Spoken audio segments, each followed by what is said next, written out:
want to talk about China a little bit. I think the whole thing is about, everyone talks about China, and the question is, are you getting your fair share?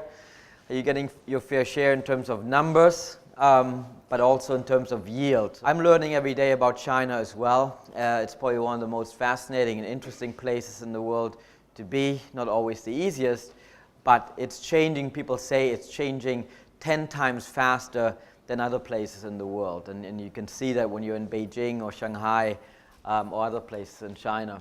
You know, when we started out in 2008, end of 2008, you know, Facebook wasn't even blocked yet, and we just saw the huge opportunity. And when Facebook got blocked in June of 2009, I called my partner and said, hey, you know, this is our first milestone. We should send a check to the Chinese government.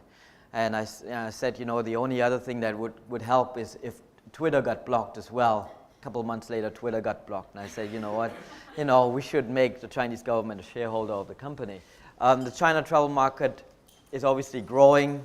The internet is used to plan, research trips, and then growing demand for individual experiences. The top 8 China travel trends, you know, and I'm not going to go into detail about them. I mean, it's about Chinese market growing, young professionals with high income are major consumers.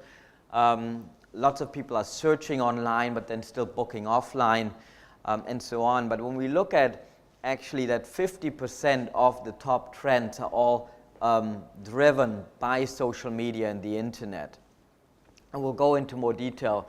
But the 2 key trends that we have in terms of really shaping what we call the new Chinese tourist are number one, Chinese consumers are moving towards an experience-based choice model from a price-based choice model. So what that means is that, you know, Boston Consulting Group did a research last year, found out that 95% of travel consumers are dissatisfied with the travel products and travel experiences, both domestic and international. It also means that there's more a demand for individual experiences. This morning at the roundtable, someone asked, you know, are skydiving and adventure experiences, are they actually relevant for Chinese consumers? And we would say absolutely yes, you know, but obviously a tour group, you know, would not bring people to a skydiving experience because the economics don't make sense. The inexperienced travelers is what we have in mind right now when we talk about the Chinese consumers. These are the people that travel to Paris, New York, London, and want to get out of the bus, take a picture in front of the Eiffel Tower, get back in the bus, drive for 3 hours, get out of the bus, take a picture in front of the you know, whatever, and get back in the bus. These are the shopping tours, you know, where basically it's all around 10 countries in 10 days, basically. Towards moving to the right, this is where people are really looking to travel and appreciate travel. It's obviously not a mature travel market yet, and also in terms of numbers, we're looking at smaller numbers, but these people spend money, and these people also live online. They kind of look at really researching the travel online, using social media and so on. And these are the people that we're looking to target. We're not looking at the super rich. We're looking at really what we call the affluent traveler or the sophisticated traveler, or in other words, the new Chinese tourist. The internet has become the most popular medium for Chinese travelers to get information about their trip. And then social media has become the most influential medium in modern China. So we look at this, when people look at finding out about trips, they can see that, you know, Chinese online portals are actually more influential than the traditional media from travel agents, TV, magazines, and so on.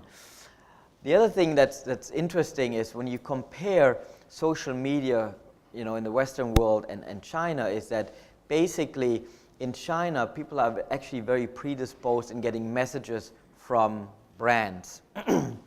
So what that means is that in the end, they're looking to get, for example, if you like a brand on Facebook, and then that brand would send you a lot of messages, very quickly you would dislike that brand. You know, in China, it's almost the opposite. That basically in China, you're looking to drive messages, and Chinese consumers are looking to kind of find out what brands they want to be associated with. So in the end, if someone is buying a BMW, they're not looking to buy a car to get from A to B, but they're looking to join a club. You know, they're looking to put that brand on their label or whatever, on their vest. It's the same thing traveling to New Zealand. They're joining a club, they're getting excited about that brand, you know, and that's something to understand. So Chinese consumers are looking to find out which brand they want to be associated with.